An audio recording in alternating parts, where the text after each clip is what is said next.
Hello everyone, once again welcome back to my channel Arpana educator.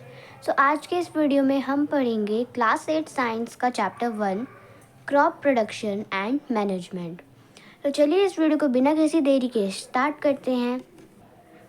पहेली और भूजो अपने uncle के घर गए थे ड्यूरिंग समर वेकेशन। अब उनके अंकल जो थे वो एक फार्मर थे। फार्मर मतलब किसान। एक दिन उन्होंने उनके खेत में बहुत सारे टूल्स देखे जो फील्ड में यूज़ होते हैं, यानी खेती में यूज़ होते हैं। जैसे कि उन्होंने देखा खुरपी, सिकल, शॉवेल, प्लाव एक्सेट्रा, जो कि फील्ड में यूज़ होते हैं। अब भूजो कह रहा है कि मेरे को भी इन सारे टूल्स के बारे में जानना है कि ये कहाँ यूज़ होते हैं, कैसे यूज़ होते हैं। आज इस चैप्टर में हम पढ़ेंगे कि हम क्रॉप्स को कैसे उगाते हैं, एक टाइप से मेन पर्पस क्या है। तो हम सीधा स्टार्ट करते हैं एग्रीकल्चर प्रैक्टिसेस से। ये हमारा फर्स्ट टॉपिक है। पहले यहाँ पर ये पढ़ लेते हैं। Till 10,000 BCE people were nomadic. अब 10,000 साल पहले जो पीपल हुआ करते थे ना, वो नोमैडिक होते थे। अगर हम इसका एग्जैक्ट मीनिंग देखें गूगल पर तो आएगा बंजारा।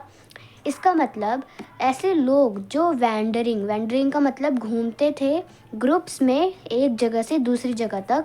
किसकी सर्च में? एक फूड की सर्च में और दूसरा शेल्टर की सर्च में। शेल्टर यानी कि रहने की जगह जहाँ पर छत हो, जिससे वहाँ पर रह सके। वो रॉ फ्रूट्स खाते थे और रॉ वेजिटेबल्स खाते थे, और उन्होंने फिर बाद में एनिमल्स को हंट करना स्टार्ट किया उनके खाने के लिए। वो पहले रॉ फ्रूट्स खाते थे, जो भी उगता था उनके वहाँ पर। प्लांट्स अपने आप ग्रो होते हैं ना, तो वो जो उगता था फ्रूट्स और वेजिटेबल वो ऐसे ही कच्चा खाते थे। और फिर उन्होंने धीरे धीरे एनिमल्स को हंट करना स्टार्ट करा, उनको मारना स्टार्ट करा, फिर उनको मार के अपने आप से उनका अपना खाना बना के खाने लगे। बाद में उन्होंने लैंड पर कल्टीवेट करना स्टार्ट करा, यानी कि लैंड में खेती करी, ठीक है, जो कि हमें राइस प्रोड्यूस, उन्होंने मतलब खेती करी तो राइस प्रोड्यूस हुआ, वहाँ से वीट प्रोड्यूस हुआ। तो वहीं से हमारा एक वर्ड आता है एग्रीकल्चरल। आगे बढ़ते हैं। When plants of the same kind are cultivated at one place on a large scale, it is called crop. अब ये क्रॉप क्या होता है? देखो, हम एक सीधा एग्जाम्पल लेके समझते हैं। मान लो आप इस टाइम पर अभी अपने गांव में हो, आप अपने विलेज पे हो। अब आपको क्या करना है? आपको एक ऐसी जगह ढूंढनी है जहाँ पर बहुत सारे, इतनी बहुत बड़ी लैंड है और उसमें एक ही टाइप का एक पौधा उगा है, ठीक है। गांव में तो अक्सर यही ज़्यादा देखने को मिलता है, ज़्यादा खेती बाड़ी। तो ऐसी जगह जहाँ पर बहुत ज़्यादा बड़ी वो लैंड होगी और वहाँ पर एक ही काइंड के प्लांट उगा होगा। जैसे कि मान लो ये हमारा पूरा ऑरेंज जो पार्ट है ना, ये हमारी लैंड है, ठीक है। और अब मैंने वीट उगाया, सिर्फ वीट ही उगाया। ऐसा नहीं है कि यहाँ पर आधा वीट उगा दिया और फिर आधा राइस उगा दिया, नहीं। क्रॉप का मतलब होता है कि जो प्लांट सेम काइंड के कल्टीवेट होते हैं एक प्लेस पे, सिर्फ एक ही प्लेस पे। जैसे मान लो मैंने यहाँ पर वीट उगाया, तो ऐसा नहीं है कि मैं यहाँ पर भी वीट उगाऊंगी फिर यहाँ पर भी उगाऊंगी, नहीं, मैंने एक ही जगह वीट उगाया, ठीक है। लार्ज स्केल यानी बहुत ज़्यादा बड़े लैंड पे, बहुत ज़्यादा अमाउंट में, उसे कहते हैं हम क्रॉप। व्हेन से लेकर क्रॉप तक ये हमारी क्रॉप की डेफिनेशन हो गई। अब अगर हम देखें तो कुछ एग्जांपल्स होंगे क्रॉप के जो आप जानते भी होंगे, जैसे कि सीरियल्स है ना, वेजिटेबल्स और फ्रूट्स, ये सारे एग्जांपल्स हैं क्रॉप के। अब इंडिया जो है ना वो वास्ट कंट्री है। वास्ट मतलब होता है बहुत बहुत बड़ा। हमारी जो इंडिया है वो बहुत बड़ी कंट्री है। वहाँ पर क्लाइमेटिक कंडीशन तो होती ही रहती है, कभी टेम्परेचर बढ़ेगा तो कभी कम होगा, ह्यूमिडिटी होएगी तो कभी नहीं होगी, है ना। रेनी सीजन में रेनफॉल होता है ना। तो ये सब होता है। और जो हमारे क्रॉप्स होते हैं ना वो क्लासिफाइड होते हैं कि वो इस सीज़न पे उगेंगे। जैसे पैडी यानी कि जो चावल की खेती होती है वो हम सिर्फ रेनी सीज़न में ही करते हैं। तो मतलब सिर्फ रेनी सीज़न में ही करेंगे, अब कोई विंटर या समर सीज़न में तो नहीं करेंगे क्योंकि वो सिर्फ रेनी सीज़न में उगेगा। उसके भी पीछे एक रीज़न होता है जो कि हम नेक्स्ट पेज पे चल के पढ़ेंगे। अब देखो, हमारे ना 2 टाइप के क्रॉप्स होते हैं। पहला है खरीफ क्रॉप्स एंड सेकेंडली है रबी क्रॉप्स। हम फर्स्ट पढ़ेंगे खरीफ क्रॉप्स के बारे में। ये ऐसी क्रॉप्स होती हैं जो कि रेनी सीज़न में उगाई जाती हैं। सोन मतलब होता है कुछ बीजों को बोना, ठीक है। खरीफ क्रॉप्स वो होती है जो रेनी सीज़न में उगाई जाती है, उसे हम कहते हैं खरीफ क्रॉप्स। और ज़्यादातर इंडिया में जनरली रेनी सीज़न जून से सितंबर तक होता है। तो यानी कि जितनी भी खरीफ क्रॉप्स हैं वो सारी की सारी जून में उगेंगी, जून से सितंबर में उगेंगी। अब इनके कुछ एग्जांपल्स हैं जैसे कि पैडी, जैसे हमने अभी बात करी जो राइस होता है वो। फिर आता है मेज, सोयाबीन, ग्राउंडनट एंड कॉटन। ये सब खरीफ क्रॉप्स होती हैं। अब जो पैडी होता है वो उसको बहुत ज़्यादा, पैडी यानी कि राइस की खेती, तो पैडी की खेती को ना मतलब चावल की खेती को बहुत ज़्यादा पानी की ज़रूरत होती है, तो इसीलिए इसको रेनी सीज़न में उगाया जाता है। नेक्स्ट हम पढ़ेंगे रबी क्रॉप्स के बारे में। The crops grown in the winter season October to March are called rabi crops. ऐसी क्रॉप जो विंटर सीजन में उगती हैं अक्टूबर से मार्च तक, ठीक है, तो उन्हें हम रबी क्रॉप्स कहते हैं। ये भी आपको ध्यान रखना है कि वो कब तक उगती है। एग्ज़ाम में क्वेश्चन आ जाता है कि खरीफ क्रॉप्स कब तक उगती हैं, रबी क्रॉप्स कब तक उगती हैं, या फिर खरीफ क्रॉप्स कौन से सीज़न में उगती है, ये सब कुछ। और एग्जाम्पल्स तो बहुत ज़्यादा इम्पॉर्टेंट हैं। अब हम चलते हैं नेक्स्ट टॉपिक पर, basic practices of crop production. यानी कि हमें बेसिक में करना क्या होता है क्रॉप को उगाने के लिए। तो देखो, इन सब को ना हम एग्रीकल्चर प्रैक्टिसेस करते हैं जब हम क्रॉप्स को उगाते हैं। जैसे कि अगर मैं बताऊं, एक पौधे को उगाने के लिए क्या करना पड़ता है। सबसे पहले हमें मिट्टी को अच्छे से तैयार करना पड़ता है ना। उसके बाद फिर हमें उसमें पानी डालना होता है, सीड्स डालते हैं। तो इन सब को हम क्या बोलेंगे, एग्रीकल्चरल प्रैक्टिसेस। तो इसमें मेजर 7 है, तो हम एक एक करके पढ़ेंगे।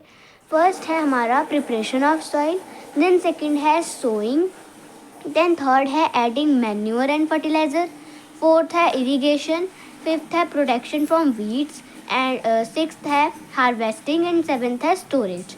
आज हम प्रिपरेशन ऑफ सॉइल पढ़ेंगे। प्रिपरेशन ऑफ सॉइल ये एक पहला स्टेप है क्रॉप को ग्रो करने से पहले। ये इसमें क्या होता है, हम इसमें जो मिट्टी होती है हम उसको लूज़ करते हैं या फिर टर्न करते हैं। अब देखो, लूज़ करने का मतलब है कि उसमें थोड़ा सा ढीला बनाते हैं मिट्टी को, थोड़ा उसको जैसे मिलाते हैं एक टाइप से किसी टूल से। इससे क्या होगा, इससे जो रूट्स हैं ना वो पेनिट्रेट होती हैं डीप इनटू सॉइल में। यानी कि सॉइल में जो रूट्स हैं वो ज़्यादा जड़ तक घुसेंगी, डीप में एकदम। और the loose soil allows the roots to breathe easily even when they go deep into the soil.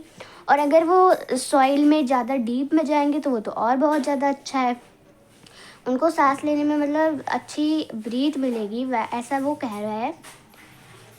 The लूजन soil helps in the growth of earthworms and microbes present in the soil. अब soil को loose करना, ये एक, इसमें क्या होता है, जो अर्थवॉर्म्स होते हैं ना उसमें ये अर्थवॉर्म्स होते हैं, कुछ माइक्रोब्स होते हैं, वो सॉइल में प्रेजेंट होते हैं। और ये ऑर्गेनिज्म फार्मर के फ्रेंड होते हैं क्योंकि ये सॉइल को फर्दर टर्न कर देते हैं या फिर लूज़ कर देते हैं, और वो उसमें ह्यूमस भी डालते हैं, ठीक है।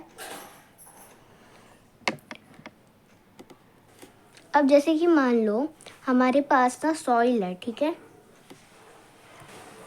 ये मान लो हमारे पास ये सॉइल है, ये जितना भी है। अब यहाँ पर नीचे वाले पार्ट में न्यूट्रिएंट्स है, जितने भी न्यूट्रिएंट्स होती हैं वो सब है, और ऊपर वाले पार्ट में नहीं है। अब हम क्या करेंगे, हम सॉइल को क्या करेंगे, लूज़ करेंगे, और फिर ये जो नीचे जो न्यूट्रिएंट है इसमें हम N से रिप्रेजेंट करते हैं, ये ऊपर चला जाएगा, ठीक है। तो ये जब ऊपर चला जाएगा तो फिर प्लांट्स को फिर न्यूट्रिएंट मिल जाएगा यहाँ से, जितना भी न्यूट्रिएंट होगा। सो इसलिए जो since only a few centimetre of the top layer of soil supports plant growth, इसीलिए जो मतलब, और वैसे भी प्लांट को ना कुछ ही सेंटीमीटर चाहिए होता है ऊपर वाली लेयर सॉइल पे खड़े होने के लिए, प्लांट की ग्रोथ होने के लिए बस थोड़ा सा ही सेंटीमीटर सॉइल का उसको चाहिए होता है। और turning and loosening soil of soil brings that nutrient rich soil to the top so that plants can use this nutrient. अब ये जो न्यूट्रिएंट्स जो नीचे थे, अब प्लांट्स नीचे पूरी जाएगी नहीं, सिर्फ थोड़ा सा मान लो इतने में हमारी प्लांट हो जाती है, उसका काम हो जाता है। तो अब वो नीचे उसको जितने भी न्यूट्रिएंट्स हैं वो तो मिलेंगे नहीं, तो इसलिए हम पहले इस वाली सॉइल को ऊपर करते हैं, ठीक है। इसको कहते हैं हम प्रिपरेशन ऑफ सॉइल। अब सॉइल को टर्निंग और लूजनिंग करना ना एक बहुत ज़्यादा इम्पॉर्टेंट होता है क्रॉप को कल्टीवेट करने के लिए। The process of loosening and turning of the soil is called tilling और प्लाइंग। अब ऐसा प्रोसेस जो हम करते हैं सॉइल को लूजनिंग करने का या टर्निंग करने का, उस प्रोसेस को हम कहते हैं टिलिंग और प्लाइंग, ठीक है। ये प्ला एक टूल का नाम है, उससे डन होता है। और जो प्ला होते हैं ना वो जनरली वुड से बने होते हैं या फिर आयरन से बने होते हैं। अगर सॉइल हमारी ड्राई है बहुत ज़्यादा तो उसे क्या है, वाटर की ज़रूरत पड़ेगी। तो हम कभी कभार प्लाइंग से पहले हम वाटर भी डाल देते हैं, और अब बहुत सारे मिट्टी का ढेर एक जगह हो जाता है, इकट्ठा हो जाता है, तो हमें उससे बहुत ज़्यादा इम्पोर्टेंट होता है कि हम उसे ब्रेक करें, उसे तोड़ें। तो इसीलिए हम फील्ड को ना लेवलिंग करते हैं। ये बहुत ज़्यादा बेनिफिशियल होता है हमारे फील्ड के लिए। लेवलिंग जो होता है यानी कि उन छोटे छोटे जो क्रम्स हैं, जो मिट्टी के ढेर हैं, उनको तोड़ता है और एकदम लेवल पे लाता है ना उसको। और ये जो लेवलिंग है वो डन होती है सॉइल में with the help of leveller, एक मशीन होती है उससे वो डन होती है। आगे हम पढ़ेंगे एग्रीकल्चर इम्प्लीमेंट्स के बारे में। अब हमने पढ़ा कि लेवलिंग करना बहुत ज़्यादा इम्पॉर्टेंट होता है। तो सोइंग द सीड यानी सीड को उसके बाद डालने के बाद पहले हमें क्या करना चाहिए, जो सॉइल के क्लम्स होते हैं उनको तोड़ देना चाहिए, ताकि हमारे जो है बेटर यील्ड यानी कि बहुत ज़्यादा अच्छा खेत हो। तो ये डन होता है बहुत सारे टूल्स से। हमें यहाँ पर 3 टूल्स के बारे में बताया गया है। पहला है प्ला, हो एंड कल्टीवेटर। अभी हम पढ़ते हैं प्लाव के बारे में। ये जो होता है वो बहुत ज़्यादा एंशियंट टाइम से यूज़ कर रहे थे और आ रहे हैं सब लोग, और ये टिलिंग द सॉइल यानी सॉइल को टिलिंग करने में बहुत ज़्यादा हेल्प करता है, यानी लूज़ करने में हेल्प करता है। इसमें हम फर्टिलाइज़र डालते हैं क्रॉप में, और फिर रिमूविंग करते हैं, फिर टर्निंग करते हैं सॉइल को। अब एक टाइप से इसका डायग्राम है, ये हम इसी से समझते हैं। ये जो होता है बेसिकली ये फर्स्ट ही पिक्चर है प्लाव की। अब ये जिसका ये वाला पार्ट होता है इसे हम कहते हैं प्लाव शेयर, ठीक है। उसके बाद जो ये एकदम रॉड जैसा दिख रहा है इसे हम कहते हैं प्लाव शाफ्ट। उसके बाद ये कुछ इस टाइप से बुल के नेक पे लगाया जाता है कि इसको उल्टा करके, और फिर एक बड़ी सी रॉड में फिर इसको बांधा जाता है जिसको हम कहते हैं बीम। तो बस ये इतना ही था प्लाव में। ये फिर बुल के नेक पे रख दिया जाता है और फिर ये जो है चलती रहती है, तो फिर हमारा जो है वो फील्ड या यील्ड हो जाता है। नेक्स्ट है हो में क्या होता है, ये एक सिंपल टूल है जो कि वीड्स को रिमूव करने में मदद करता है और साथ साथ लूजनिंग द सॉइल को लूज़ करने में भी मदद करता है।